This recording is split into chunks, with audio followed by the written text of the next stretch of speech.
Hey there, within this video we're going to be going over how to color grade Canon Log-1 within the Canon EOS R. Now some things that you should take note of is that we're going to be doing this color grade within DaVinci Resolve, and this is through the free version of DaVinci Resolve, though the paid version will give you more tools like noise reduction, glow, and so much more. Though we're also going to be tackling the fact that Canon Log-1 is also not the best type of Canon log within the Canon ecosystem. Now, the best type of Canon log that is out there is Canon Log-2, or you can just call it CLog-2. Though it goes Canon Log-2, and Canon Log-3. Canon Log-3 was the last one that was made, but Canon Log-2 is the one that gives you the most dynamic range within your shot. And Canon Log-1, well, it does give you some type of dynamic range, but it's usually not the best. Though the reason I'm making this video is for anyone who is still using the Canon EOS R like I am. I mainly use it for photography, but it still has a pretty good video system or video capabilities. And that's why I wanted to make this video to show you guys how I record with the Canon EOS R using CLog. And I'm also using the Atomos Ninja V, so then I'll be able to get the 10-bit color depth out of the Canon log from the Canon EOS R. I feel like I just said a bunch of words, but I hope you're sticking with me throughout it. If you guys do enjoy this video overall, please be sure to like and subscribe. Though, let's get straight into it. So right now we are using the Canon log footage in DaVinci Resolve, and within this shot that I have right over here, I have my fiance just sitting down in the exact spot that I'm sitting at right now. Though what I wanted to do is I wanted to expose correctly. Now within this shot, I was using the Canon 24 to 70 millimeter f2.8, and one thing that you should know when you're using the Canon EOS R with the Atomos Ninja V, you don't have the option of shooting in 1080p. You are limited to 4K at 24 frames or 30 frames. And when you're shooting in 4K with the Canon EOS R, it's gonna put a crop within your shot. So that's just something that you should keep in mind when you are shooting or trying to get the most out of your Canon EOS R when it comes to video. Though this shot right over here, we have it within Canon EOS R. I already loaded it into our timeline, and this timeline is set to 4K at 24 frames per second. And what you usually want to do is match your timeline with your camera settings. So this is Apple ProRes 422 Lite 23.976 or 24 frames per second, as everyone knows within the industry. Though after you load up your clips within DaVinci Resolve, the next thing you want to do is go from your editing page to your color page, which is located down here. And I already have my own type of power grade that I use to get a certain look out of Canon log. Now I'm gonna load that power grade, but we're gonna break it down and we're going to recreate it as well, just so then you guys can follow along. So I have 3 nodes originally within my Canon Log-1 10-bit to Rec 709 conversion, and I'll show you what I have within those basically nodes. Within the first node, I left it blank, and that's just something that I like to do, but you can definitely put anything that you want within your first node. Though I like to make my edits within my second, third, fourth, who knows how many nodes that there are. Within this one, I only have 2 nodes. So within the second node, I actually applied the color space transform. And that's actually really simple to do. So what I want to do first, if I want to create a new node and then add the color space transform, I would press Option S, and that creates a new node. And then I'm gonna look within the library, and we're gonna go down to where it says color space transform. I'm gonna click it, drag it onto my node, and this is where I'll be able to apply any changes to my color space transform within DaVinci Resolve. So what I did to convert my Canon log footage to Rec 709, and if you guys don't know what Rec 709, there's a bunch of videos out there online, but basically Rec 709 is the basic color profile that should match if you're going from one device to another, or from, let's say, your MacBook to your TV to your iPad to your phone, any type of device, Android, Apple, Samsung, any device. Rec. 709 is basically the basic color profile or the standard color profile that is universal throughout, or should be universal throughout each and every device. Now, within my first color space transform, I set my input color space to Canon Cinema Gamut because that is the same thing that was matching my Canon EOS R. And then I put my input gamma as Canon log, and that's because I was shooting with the first Canon log picture profile. They also have Canon Log-2, Canon Log-3. I could choose those options, though that technically would not be matching the input gamut that was on my camera. And I want to match these things. So let's say if I'm shooting on a Sony camera and I was shooting in S-Log-3, I want to make sure that I'm choosing, let's say, I can click on it, scroll down. I'm going to choose Sony S-Gamut or Sony S-Gamut 3 or Sony S-Gamut 3 Cine, most likely that. And then I will most likely go ahead and choose what would be called S-Log-3. So I'll scroll down, it says Sony S-Log-3, and that would be the picture profile that I would choose if I was shooting with a Sony camera and I made sure I was shooting in Sony S-Log-3. But in this case, we were shooting with Canon. So I'm gonna go ahead and revert those changes. And the next thing I want to do is actually output this image, not to Rec. 709 just yet, though to DaVinci Wide Gamut and DaVinci Intermediate. This just allows DaVinci to give me the most amount of tools and flexibility when it comes to editing this image or this video. That's only going to be within our second node. Within our third node, we're going to go ahead and create that by pressing Option S on our keyboard, and then we're going to select the color space transform again, and then we're going to input our color space as DaVinci Wide Gamut. Input gamma is going to be DaVinci Intermediate. The output color space is going to be Rec. 709. And then the output gamma, we usually set that to gamma 2.4. And this is going to allow us to have basically similarities if we're going from one device to another to view our video. So this is just going to be the basic conversion when you want to move your Canon log footage into your NLE or editing software, video editing software. But obviously we want to add more to it. And this could be changing the exposure, changing the highlights, changing the shadows, contrast, white balance. Usually you don't want to mess with it too much, but you still have that option if you want to select certain colors and manipulate the hues, the saturations, the luminance. Within DaVinci Resolve, you can do all of that, especially within the free version. And if you want to add even more effects, you can definitely pay for the full license of DaVinci Resolve Studio. Though within this tutorial, we're going to be sticking with the DaVinci Resolve free version, and I'll show you guys how to basically manipulate your footage with Canon Log. So once again, we have our 3 nodes that we're starting off with. But what I would like for you guys to do, if you are following along, go ahead and click your second node, and we're going to create more nodes starting with the second node. So I'm going to press Option S about 3 or 4 times. 1, 2, 3, 4. I'm going to right click my space and click Clean Up Node Graph. Awesome, so it just cleaned it up for me. I'm actually going to start placing labels on these nodes so then I can keep up with what each and everything does. So I'm going to right click on my second node. That was the one that we already applied our color space transform, or CST for short. Now for my third node that we created, which is going to be our new node, I'm actually going to right click it, node label, and put exposure.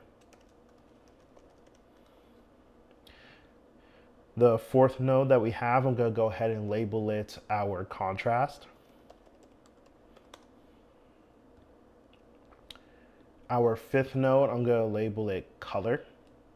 Or actually, I will label it white balance or temperature. It's all up to you what you want to label it. You can label it however you want. So I'm going to go with WB, which stands for white balance. And then our final node, which is the 6th node, I'm gonna label it color. Now, how I like to color grade my video is basically the same way that I color grade or edit my photos. You usually want to start with your exposure, then contrast, which is basically going to be your highlights and shadows. And then you want to work into your white balance and then finish off with certain colors if you want to tweak the certain colors however you want. So the first thing that I'm going to do is head over to the exposure, and I won't need my FX tab, so I'm going to take that away. We're going to be focusing on this lower half of DaVinci Resolve, and I have my scopes located right over here.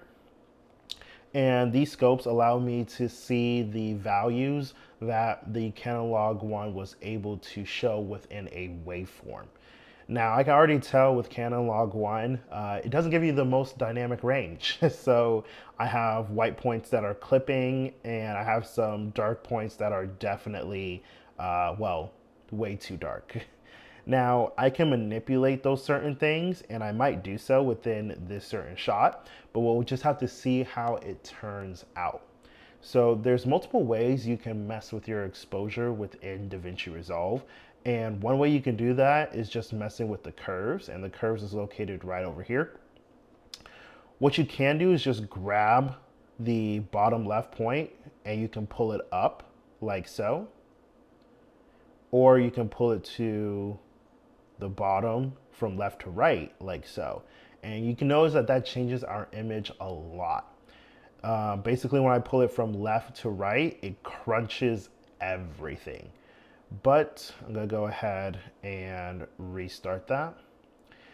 If I pull it up, it lifts the shadows, which is something that I actually want within the shot based off of my graph right over here or my waveform.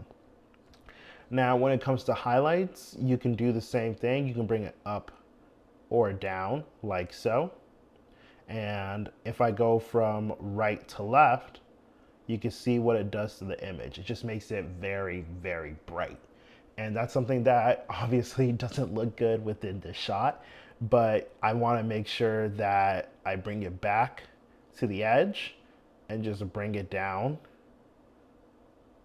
like so. And while I'm bringing it down, I'm not actually looking at the image at the top left right over here. I'm actually looking at my waveform. And the reason I'm looking at my waveform is because I don't want my brightest points to be touching that 100th mark. So I'm just gonna keep bringing it down until I can see that line. And I can see the line barely touch at all. Okay, so now I have brought my highlights down and my shadows up. And overall, I'm already liking how this image looks. And I'm gonna show you what the before the Canon log looks like and the after just by doing the exposure editing or messing with my exposure, I should say. So I can just click this button right over here. And this is the image before Canon CLog-1. And before I touched anything, before I did a color space transform, before I put some exposure values in there, before I even brought it back to Rec 709. But the moment I click it, we already have so much life, so much color. And this is basically a basic exposure and Rec 709 that I just did. So there's multiple ways you can, what's the word? I guess you say manipulate colors or manipulate exposure or just manipulate your whole image within DaVinci Resolve. But I just want to show you how you can basically get a very, very easy image out of DaVinci Resolve using these simple steps. Next, we're going to move on to the contrast node, which is going to be our node number 4. So I'm going to go ahead and click on it. And what I want to do is go to our primary wheels right over here. Going to go ahead and click it. And what we have is we have a bunch of values within this color wheels chart. Now, the only values that I'm going to be paying attention to is our lift and our gain. And we do have gamma as well, but I'm not going to touch really into that. When it comes to contrast, I'm just going to focus on my lift and gain. Or if I don't even want to mess with my lift and gain, instead of touching this contrast slider right here, I can go down here where it says shadows and highlights, and I can mess with those as well. So let's say if I were to mess with my shadows, I can pull this up, and as you can see, it's lifting the shadows within the shot. And I can pull my highlights down, and as you can see, it's bringing the highlights down within the shot. And that's actually something that I don't want to do. So I'm gonna reset the values. I already like how the image is looking. I could bring the shadows slightly up, just ever so slightly by like 11. Highlights, I would probably bring down just a tad bit. And overall, I'm really liking how this image is looking. So yeah, and I'm just gonna press that to fit it back on. And that's just a simple small correction through contrast. The thing with video editing, you just want to make small corrections here and there just so that you can get the image looking as good as you want it to be. After so, we're going to go ahead and move into our white balance. So I'm going to click on the fifth node, and we're going to stay within our primaries color wheels. And white balance, there's no other way to really change this than just going to the temp or temperature area right over here, and you can just shift it by going left or right. So if you go right, it's gonna be more warm. If you go left, it's gonna be more cool. Sometimes I really like the cool tones, but if you want it to be more warming and welcome, definitely shift it to the right, which is something that I really like within this shot.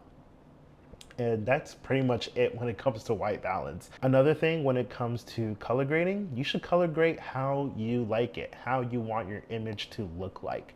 That's the main point of color grading. And then last thing would just be the color tab or color node. So we're gonna go ahead and click it. That's going to be our node 6. And next thing we wanna go to is our curves. So that's gonna be this icon right over here. Go ahead and click it. And we actually have more than just this graph that we can mess with. We're gonna go ahead and go to these values right over here. They're kind of small and hidden away, but if you pay attention to it, they're right over there. So the second one says hue versus, yeah, I can't speak today. Hue versus hue, hue versus saturation, hue versus luminance, and then you also have luminance versus saturation. This allows you to pick certain colors within your shot, and you can manipulate how they look. So with hue versus hue, let's say I wanted to change my fiance's skin tones. Basically, all I have to do is just click her skin tone, and as you can see, it makes a point on the hue versus hue graph.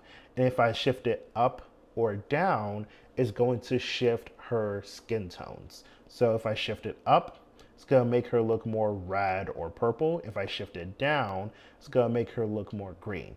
Now, if you don't like how any of this looks, just go ahead and, well, right click it, or I don't know if you're on Mac, 2 fingers, click, it works. It's just going to reset it back to its original value. Now, I like how her skin tones are looking, but who knows? Maybe I want it to be more red, you know, just a little bit, just to show that she has blood running through her veins. She's not passing out or anything like that. So just brought it up slightly, and you always want to make these skin tones, basically, you want to make them true to life as much as possible, unless you're going for a certain look. Now, if you want to, let's say, match the skin tone to a certain graph, there's actually a scope or a graph that you can use that will show you if your skin tones are on the right side or the right line. Now, if we go to our scopes and we go to this part that says waveform, we can click it, and we're gonna go ahead and go to vector scope. And vector scope is going to show you a certain line right on the first quadrant, second quadrant, yes, second quadrant.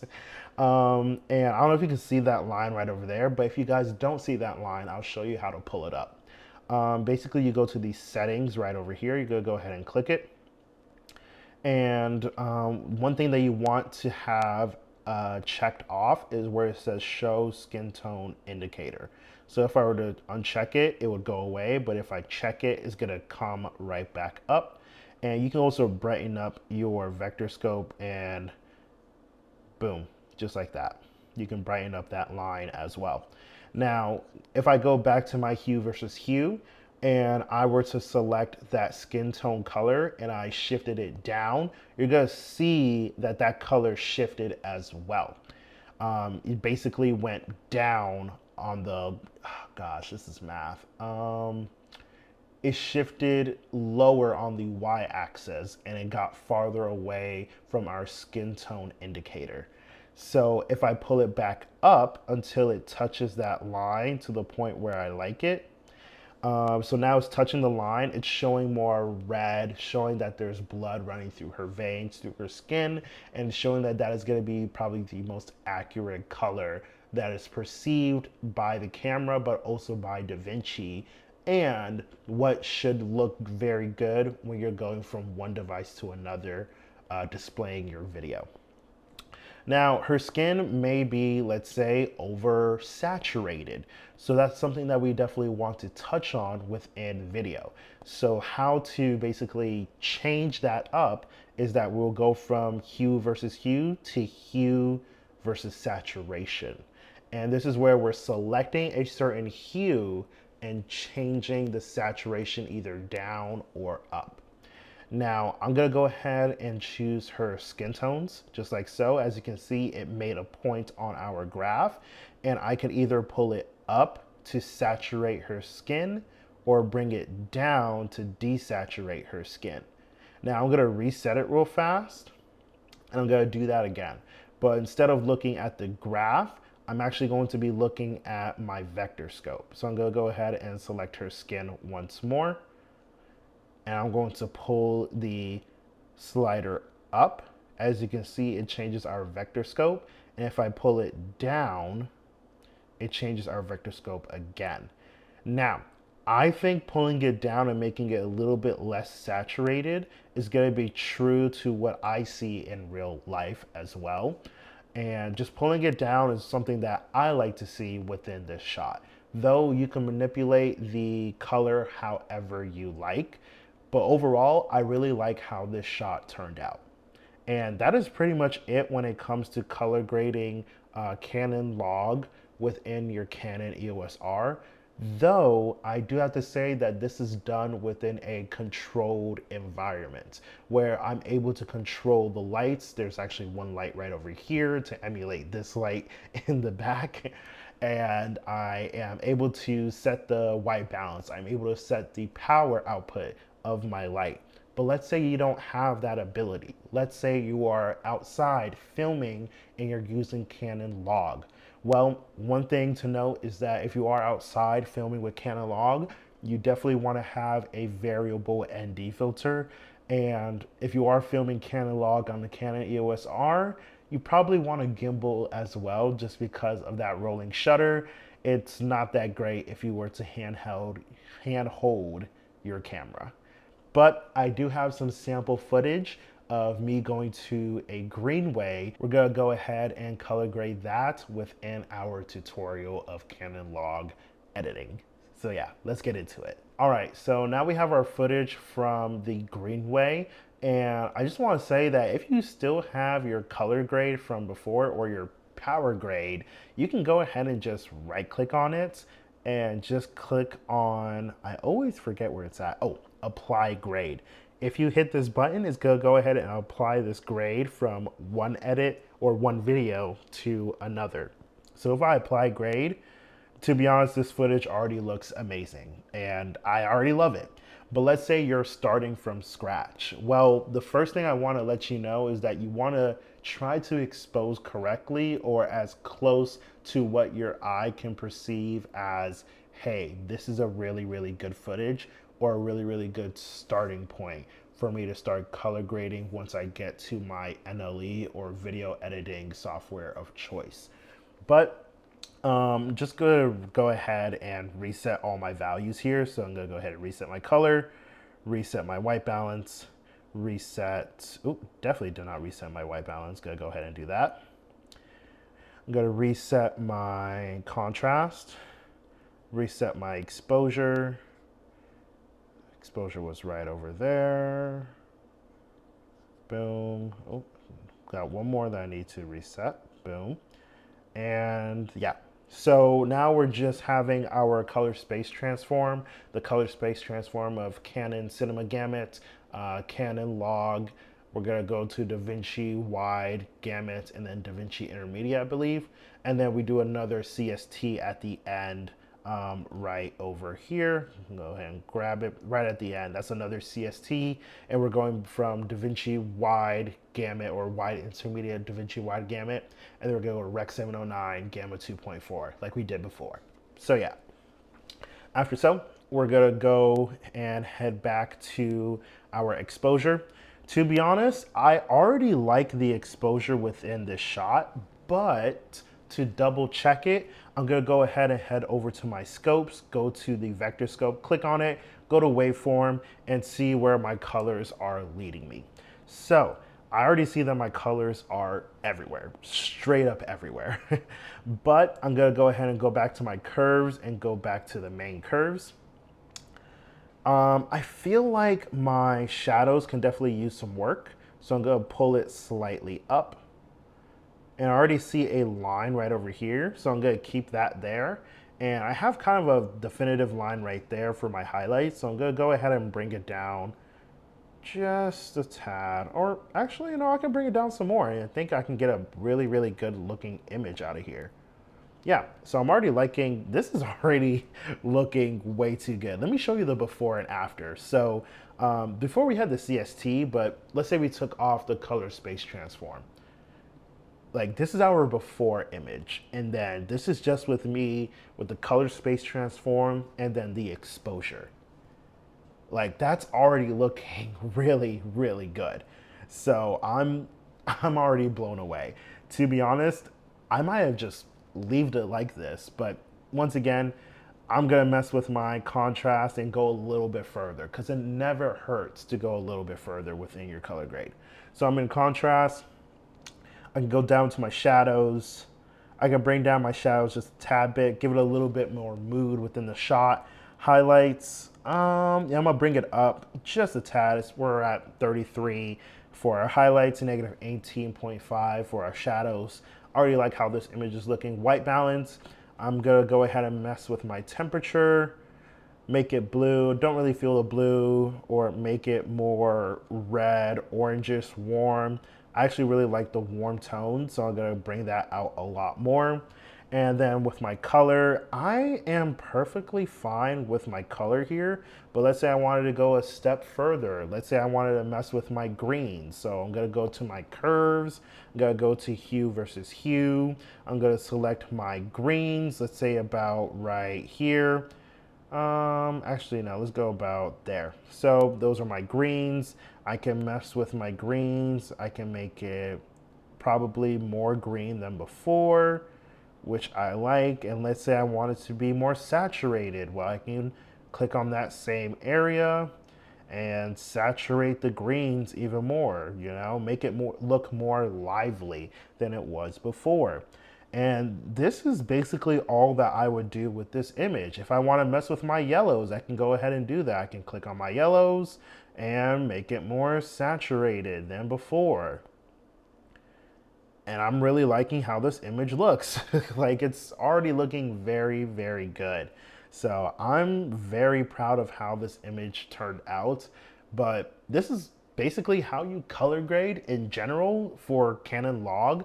But this is the same basis, or in my opinion, everything that I talked about within this video, you can use this for any other type of camera. This is how you color grade for Canon, Sony, Nikon, you name it. It's just a basic color grade that can take you very, very far within your videography journey. But overall, it just gives you so much more flexibility when you're shooting in log, let's say Canon Log-1. Yeah, it doesn't give you a lot of dynamic range, but with the right editing techniques, with the right skill sets that you apply, you can really, really get a good image out of your Canon Log-1, out of your Canon EOS R. Though I hope that this video was very helpful. If it was, please be sure to leave a like, subscribe if you are new. I try to post, but I do struggle with a lot of projects, work, and also making sure that I'm still taking care of my photography business as much as possible. But I do want to show you guys how to elevate your videos, whether it be Canon log or even shooting on my iPhone as we speak. Hopefully the iPhone footage looks amazing, and I'll show you guys my setup for that as well, at least my updated setup as well, and show you guys how to color grade that too as well. Though if you enjoyed this video, please be sure to leave a like, subscribe if you're new, and I hope to see you guys in the next video. Apart from that, have a great day.